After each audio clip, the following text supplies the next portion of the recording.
talk to Miss Suzy Singh. She's an author of a book on well-being and on healing, if I may say. So welcome, Suzy Singh, for joining us. Thank you. It's a privilege to talk to you. I also have my colleague Kavi Bhandari, who's the editorial lead of well-being with me. And how have been the last 70 odd days for you, Ms. Singh? Anurag, thank you for having me here. And if I must say that they have been actually very good, because the way I've approached these last several days is a great degree of acceptance and surrender. I always believe and place my attention on the silver lining to every dark cloud. So I have used this opportunity to cultivate a lot of, to upskill my talents, to invest a lot more energy helping people who've been having troubles, on creating a lot more video content that can reach very many more people, so that I understand that a lot of people are going through a huge fear psychosis at this point in time with their lives. So the idea has been to help myself, help my family, and help the community on the planet. Thank you so much. So you are saying that you've been able to bring the focus on your vision even better than before and use new tools to Absolutely. do that. I think that's a great note to start, that make the best of what you have.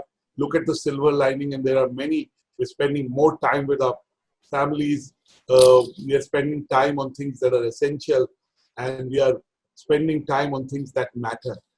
Coming back to the kind of work you're doing, tell us a little bit about your book, though it was launched 2+ years back.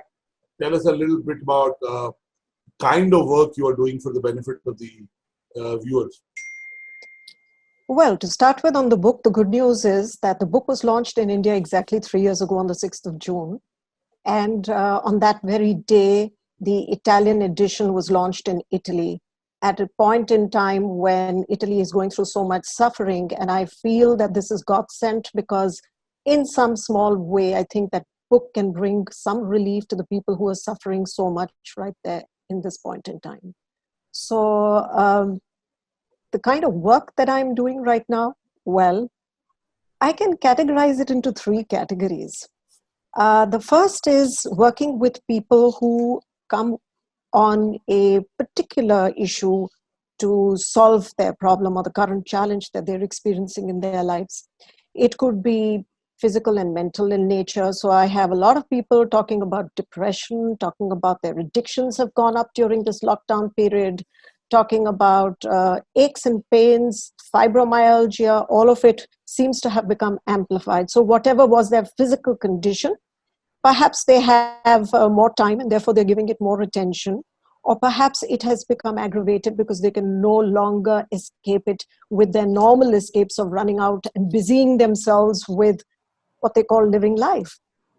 Then there are people who are struggling with relationships. I think this is a really big one. So earlier, husbands and wives could go to their respective workplaces or whatever else they were doing with their lives. At least one partner was out of the house, so you weren't in each other's faces and each other's lives so frequently. So there is a lot more.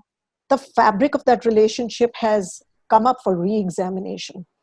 And there is a fair degree of conflict that is coming up, irritation, frustrations, and I think that's an opportunity for them to examine it and mend it. Lovers are having breakup issues, you're not talking to me enough, so there's a lot of that happening with the younger generation. There are in-law problems, there are problems and issues with the kids because suddenly parents are watching their children a lot more closely and they want to navigate or control or direct their lives and try and make them better or improve them, and the children are not enjoying that interference. There are emotional distresses, so people are a lot more fearful. There are comparison traps, there are jealousies, somebody's business is doing better than mine, I'm struggling, how's my business going to survive, etc. So these are the people who are coming to me at this point in time for solving the immediate crisis, so to say. There is a second set of people who've been with me for a much longer time, who come to me for life coaching, and they are addressing in a more constructive and positive way because they've already been in touch with me for several years on their career issues, their money matters, their family matters. It's an ongoing process for them. And the last category is what I like to call the mentee category, or the mentor-mentee relationship. These are people who are not just looking at what is the problem in my life presently, or how can I just improve the quality of my life, but they're also examining deeper questions about their soul, questions which relate to what is my larger purpose in life. Am I really and deeply content with what I am doing? Am I at crossroads? How can I improve myself? How can I understand myself? How can I contribute more to society? How can I be more compassionate in my approach? How can I improve my social intelligence? So these are people who are doing very deep work on themselves. So these are the three broad categories of people. And I think thanks to technology, I've been able to help and work with these people across the globe all through. And of course, grief has been a big one. So a lot of people across the globe are now sort of booking sessions in to deal with the grief. Either they've lost someone very close to them, or it is the fear and the loss of their businesses have collapsed completely. So helping them get around those issues. Thank you so much. So most of the things are about relationship. Most of the things are about finding purpose. Most of the things are about accepting who you are, Yes. and accepting what is around you. So tell us, what is the number one, when you talk to your subjects, or people who seek counseling or advice, what are the top 2-3 things that come out? What are the top 2-3 suggestions that are universal that you give to them? So if you're asking what is commonly the ails their soul or their issues in life, I think the first one is deep down, they all feel not good enough about themselves. This I am not enough, which is driving them to achieve more and to accomplish more and to keep proving themselves every day. And they think that by doing something on the outside, they're going to be able to heal that not enoughness on their inside. Doesn't really work.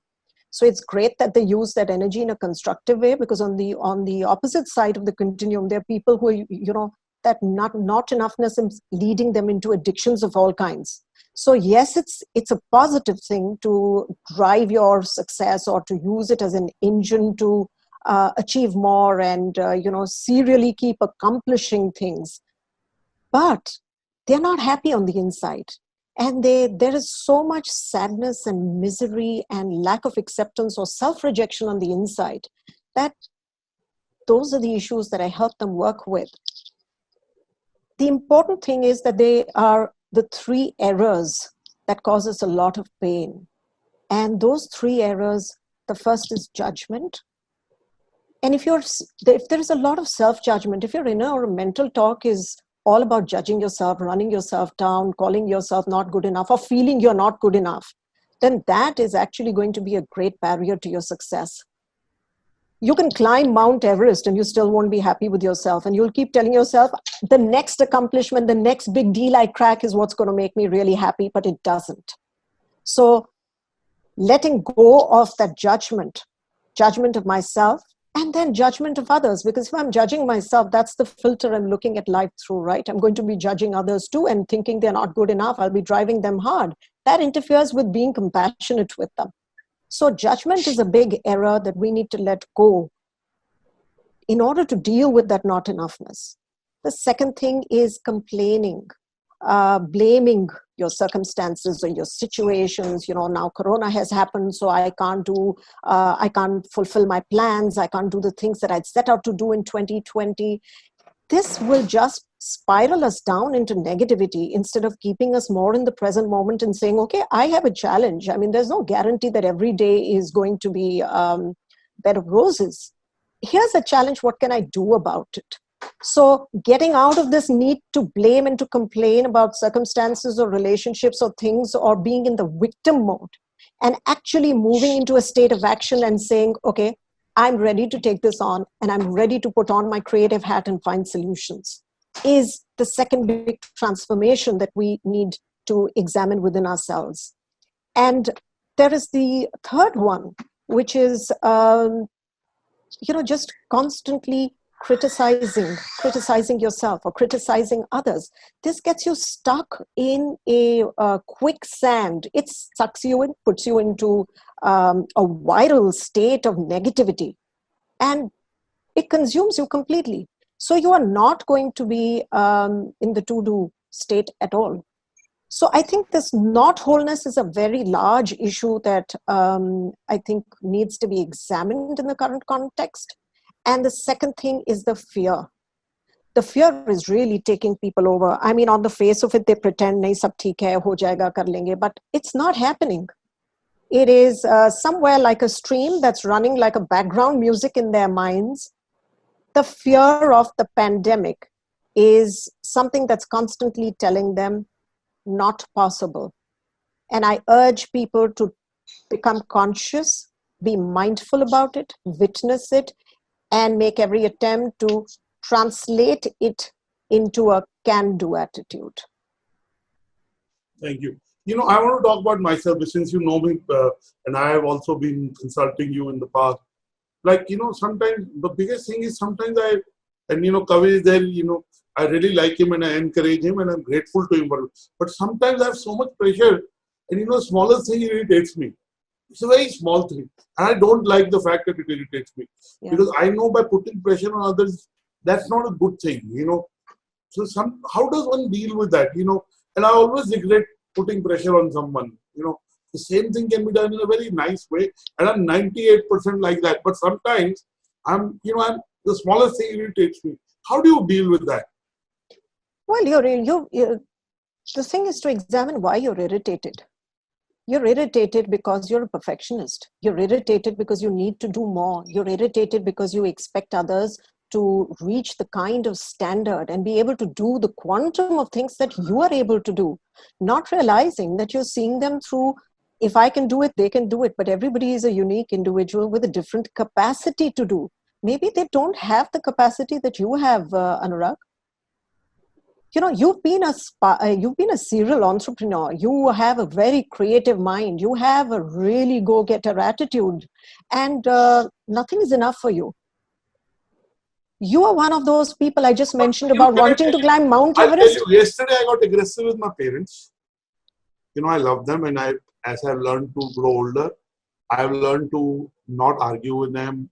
Even if I do, I just quiet. I say yes. But yesterday I was a little argued. When I was talking to Kavi, I was telling him, why is this not done? Why? Because I want him to be more independent in his case. And he understands that it's my way to say, you can do it on your own. And then I had one more conversation. So I got irritated thrice in the day. I want to be zero. And I have become much better. A lot of times I'm calm these days. But I'm not being able to get to a zero state. I think I can get there. Where, I'm able to solve it in my mind saying it won't impact, move forward. But sometimes I react. How do I bring that down? Yeah. So that is very important. What is happening is that you have layers and layers of emotional distress that are gathering inside of you, and you are not paying attention to them. Most humans have a tendency to ignore their emotional distress. They don't answer that call. And what happens is it starts gathering force till you erupt. So that little meltdown that you've had on 3 occasions yesterday is your emotional body calling out to you and saying, Anurag, I'm hurting. I have too much weight, too much pressure. There are things inside of me that are driving me insane. Please attend to me. It is about, it's about money sometimes on my brain. It is about, my responsibility. So I know that's always there. But I'm able to deal with that because I genuinely feel my tomorrow will be better than today. And it is. I mean, you know me, so. But I'm just saying that sometimes Anurag, the same thing. And I regret it 100 out of 100, not 99. I mean, Kavi is doing such fantastic work. I should only encourage him, and I do. But that one, I was a little aggressive with him yesterday. I don't like that. It rankles me. I couldn't sleep well last night. I didn't sleep well. So this is the typical loop where you are going to first, let's say, get angry and lose it in a moment of, in an uncontrolled moment, because there are other things worrying you, and that anger gets deflected. It's misplaced anger or it's misplaced anxiety. And later on, it becomes even worse because now there is judgment over what you did and you're angry with your own self. So this loop keeps continuing, and the only way to break that loop is to take time. I actually mentioned this in one of the videos on my YouTube channel that I've recently released. I've talked about something I call emotional hygiene. And I say every day, we need to, before bedtime, take the time to evaluate and just answer the question, what all disturbed me today? What is worrying me? Go to each one of those experiences through the day. Allow yourself to feel the physical sensations in your body that are arising. That'll help you connect with that feeling of maybe at some point a shame has been triggered, or a fear has been triggered, or some form of sadness and grief has been triggered, or anger has been triggered, and address that. Just breathe into it, feel it, let it pass till your body settles down and there is a feeling of calmness in your body. Now, if you empty yourself out like this and you clean out your emotional body every night, the first thing is you will sleep well. If you're not sleeping, if you're tossing and turning in your bed, that's not useful because you've done your work. When you sleep well, you go into the deep stages of REM sleep, which will then clean out and clear out all the emotional toxins of the day, because that's what sleep does for us. You know, it is sorting our emotional experiences through the day, what needs to be kept in the memory bank of the subconscious and what needs to be released if it's not useful or if we've already dealt with it. So you're going to wake up really fresh the next morning. You're going to have a lot more feeling of being centered through the day. You will not lose it so easily. If you have had that experience, then it's an urgent call. It's like an alarm that's ringing inside of you saying, Anurag, you have too much emotional pressure trapped inside of you. Please attend to it. Now, I think what you're doing is putting yourself last on your list. That's a very unloving thing to do. You know, you may be doing so many things for the family, for your organization, for the family and the community of the people that you employ, and, for your stakeholders. But where do you fit into this whole thing? The idea is to pull yourself out of the bottom of the list and stack yourself on the top. You attend to yourself and you will be like the sun, giving endlessly, shining upon people. But if you don't attend to yourself, then you're going to be like an eclipsed moon. It has a dim light. And it's so immersed in its own darkness because it's eclipsed. So we have to take that decision that do I want to be like the sun or do I want to be like the moon? And if I wish to be like the sun, then I need to work on myself every day and I need to prioritize myself. Right. That very sacred Gayatri mantra is all about, if we interpret the words, it's a prayer, asking for me and my mind and my soul to shine through like the sun itself. And we all have that power. It's just that we don't know it, or we're too lazy to practice it, or we think we don't deserve that kind of attention, because often we start thinking that if I attend to my needs, then I'm being selfish. I have too many other responsibilities. How do you forgive yourself for wrong decisions of the past? Well, I think forgiving yourself, you have to remind yourself that you're human. And it is human to err. And if you've caused pain to someone, if you've made a wrong decision that has in some way brought you loss of something, then you need to be able to actually grieve it first. If you haven't given yourself the time to grieve the pain of that loss, because there's been a lot of emotional attachment, you can't just let go. You can't forgive like that. Forgiveness is not a mental exercise. Forgiveness is a very deep exercise where you have to go through your emotional body, your mental body, and your causal spiritual body. Because at the emotional level, there may be grief, there may be anger, there may be an unfulfillment, there may be a feeling of being betrayed, there may be a feeling of the other person didn't do or live up to his or her part of the deal. You have to go through that, clean that up, attend to all of those feelings before you can let go, because otherwise there'll be the emotional charge of all those things pulling you back. Then there would be a whole set of beliefs, mental beliefs, which may be self-judging beliefs, which may be, I'm such a terrible person, I was so stupid, I was so foolish, again, running yourself down. That will prevent if you think you deserve to be punished, you are never going to be able to forgive yourself. So your own worldview, you have to change that, listen, I'm human. No human intentionally commits a mistake or an error. We commit it because we are at that moment in a state of confusion.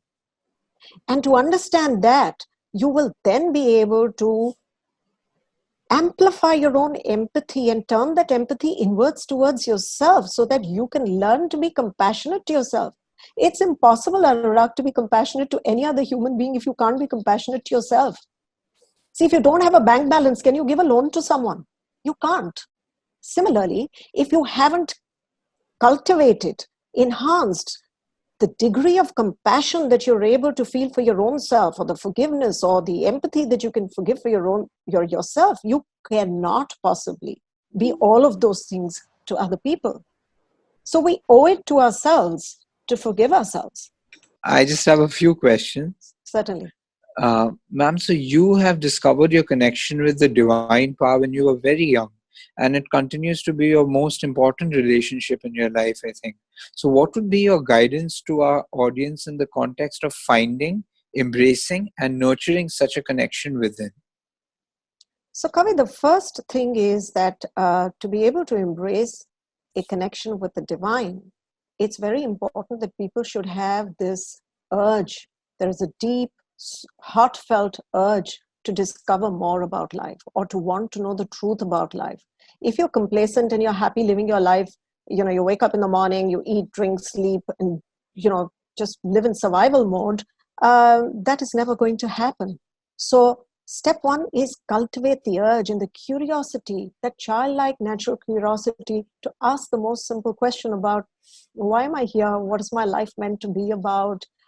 Is it just about the markers that people tell us that, okay, you grow up and you study and you go to college and you get married and then you go and find a job and then you feed your family and then you die? I mean, is it just that, or is there more to life?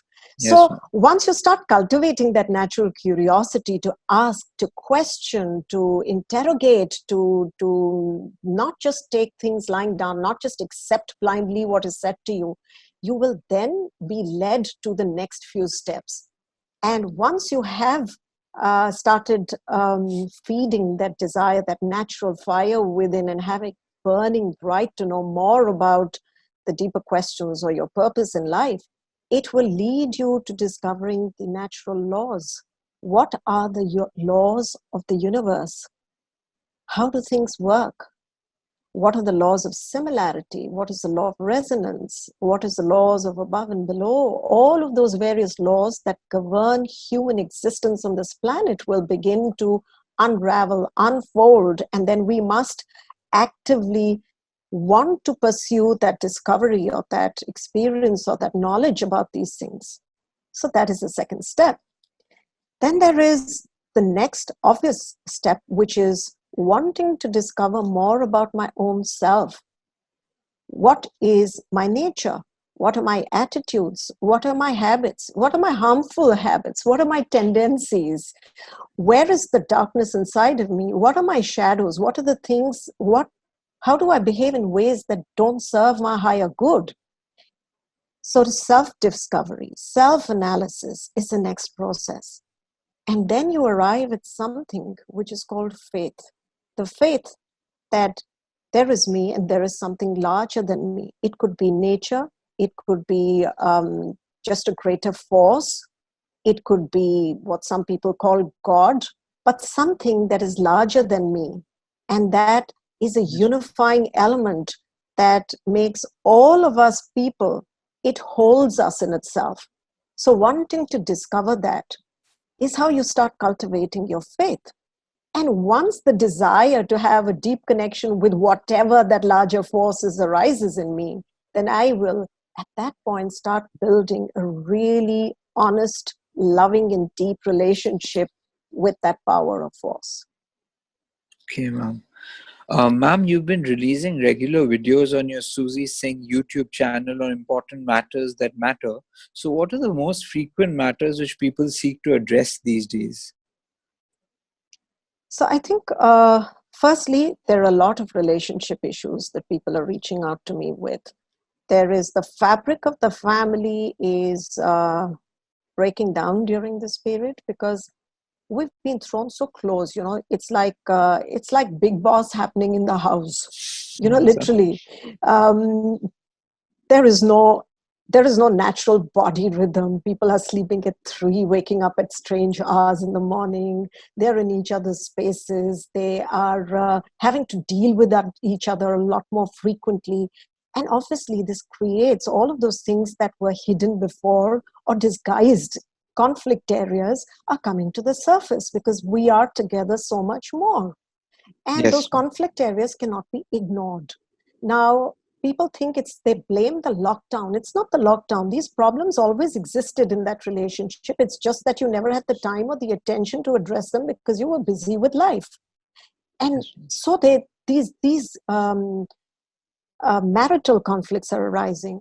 Then there are people who are stuck in locations away from each other. So there could be couples who are not in the same cities.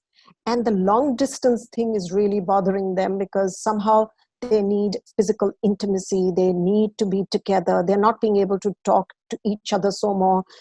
They are connected digitally, but that cannot substitute being together. And that causes a lot of pain and this feeling of, you're not doing enough for me. You're not here for me. I'm all alone. I'm struggling. So that issue is coming up also. Then trouble with the in-laws, trouble with the children. There are clients who are struggling with the fear of the virus and the pandemic, and not just the fear about them getting afflicted with it or them coming down with testing positive for corona. But then the fear of also, if they do step out for a very important chore, and even if they've taken all the important they've Measures, worn ma'am. their measures. Yes, They are like yes, wearing the ma'am. mask and doing whatever. They still come back, and somehow it's at the back of their heads. I went out today, so what if I have got it? And then they're living with that fear that maybe I'm positive, maybe, and the slightest symptom of discomfort is creating fear in them. Yes, ma'am. So there is a fear about falling sick. There is also the fear about the business failing. There is a fear. There have been people who've been laid off from jobs. So, there have been people anxiously calling me and saying, what if my job is the next one to be lost?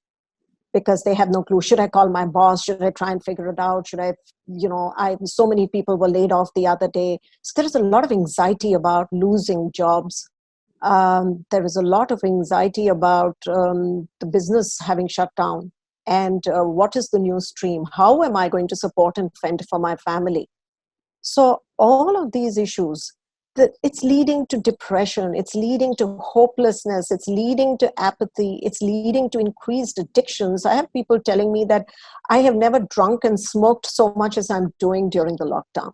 Yes, There ma'am. are people who are saying, I'm eating and I'm just putting on enormous amount of weight, and now body shaming issues are becoming supreme because I'm not able to go to the gym and work out, and I'm just becoming fat, and I hate the way my body looks. So all of the issues are becoming magnified during this period.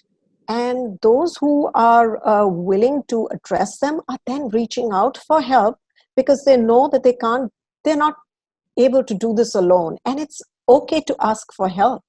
It's okay to reach out.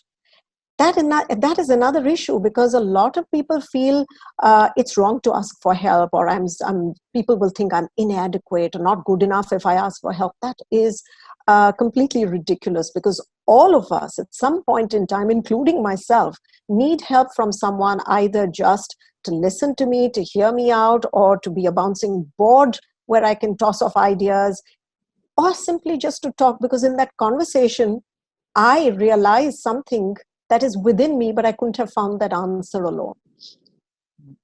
So I think the message to all our viewers is, if you are dealing with any internal emotional conflict, if you're dealing with relationship issues, if there is fear that is becoming really large, if you are experiencing insomnia, not able to sleep, if you're feeling very angry and restless, please reach out and seek help. Okay, ma'am. Ma'am, if I'm not wrong, you're also a master clinical hypnotherapist. Yes. Ma'am, so like for our viewers, some people are ignorant about hypnotherapy. They don't know. They think it's that same thing on the stage where the person calls you and hypnotizes you. Ma'am, what would you like to say to our viewers who don't know much about clinical hypnotherapy? So I think clinical hypnotherapy is, in very simple parlance, is a way of bringing your mind into a very relaxed alpha state where you're able to access your own deeper intelligence. You're able to access everything that you don't know about in your conscious mind, but that lies buried deeper in the subconscious. And that information can be extremely powerful and valuable in solving some of the issues that you may be currently faced with. Answers you don't have to have in your conscious mind, because 5%, 5 to 8% is what is in our conscious or cognitive awareness. The balance, 90 to 95%, lies in the area of our mind which we don't know about. So it is valuable intelligence. That is my own intelligence. Why would someone not want to access the power of their own intelligence or the power of their subconscious mind? Is simply because there are all these myths around hypnotism, and hypnotism being seen to be something where people take control of their mind and they manipulate you to do the wrong things. I think a lot of the media and the movies are to blame for creating this perception.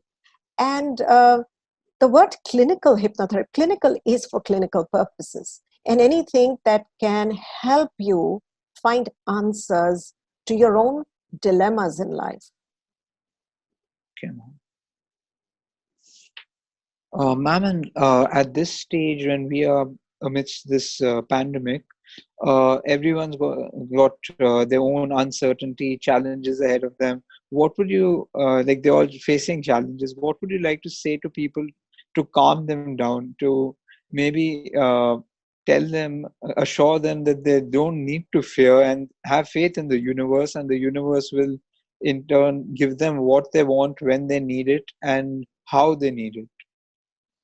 Yeah, I think this is a very important question, Kavi. We are all facing this question somewhere at the back of our minds. And I think I would prescribe the following approach.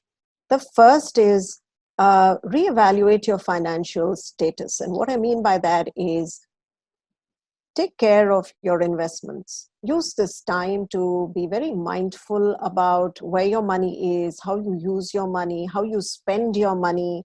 If there are any frivolous expenditures, then it's important to cut back on those expenditures. So even if you have a couple of months of lost jobs, or you have a couple of months of lost business somewhere, you're still able to survive that period and go through it without any real survival issues. So very important that we take care of ourselves. Just like, we find the ants go and collect food in summer for the winter and they store it away. This is, we need to learn from the ants and use the same strategy. Let's be careful with our resources. Let's be wise about our resources at this point in time.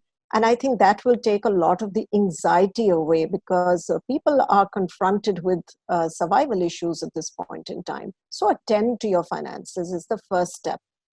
The second is attend to your emotional states. You may be emotionally disturbed about your fears, about your anxieties.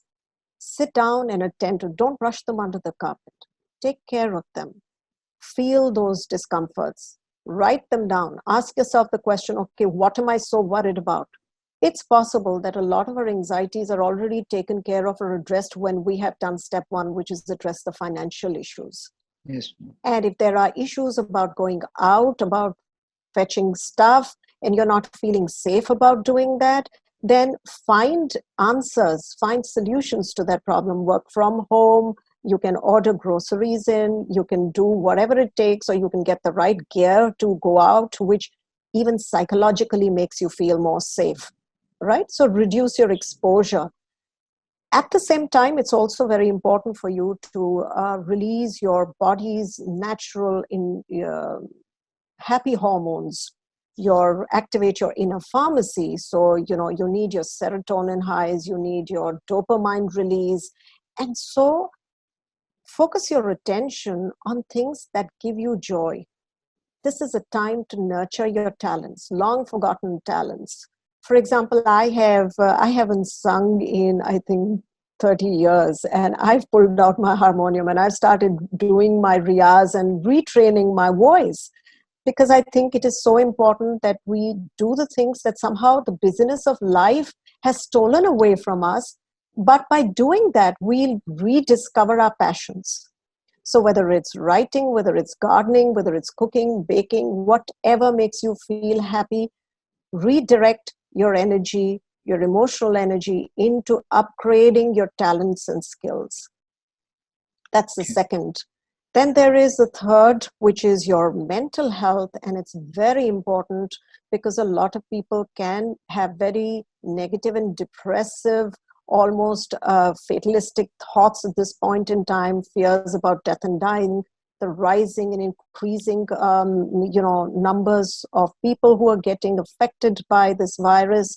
And so please shut out any news that you find starts disturbing you on any of the media platforms. It's important for you to abstain from exposure to those things. If there are recurrent negative thoughts, it's important for you to address them. If there is a depressive feeling that is taking over, reach out for help.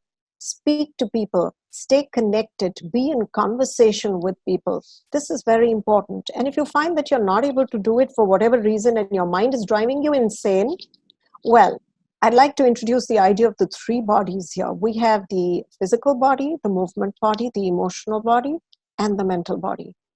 And if you have an overactive mind, like you can't stop thinking and you can't fall asleep at night, the only way to counterbalance an overactive mind is through movement. So you can do, maybe walk inside the house, up and down a corridor. You can do on-the-spot jogging. You can do stretches and yoga asanas, but you need to move. You can do skipping in a spot, whatever. That's the only way that the overactive mind will get rebalanced, because there is a way how we rebalance these three bodies to come back into a state of harmony. So harmony is very, very important for us, restoring and taking responsibility for a healthy mental state during this time. And if you're still struggling with it, like I mentioned earlier, reach out for help, ask for help, and solve for it. You don't have to suffer your distress alone.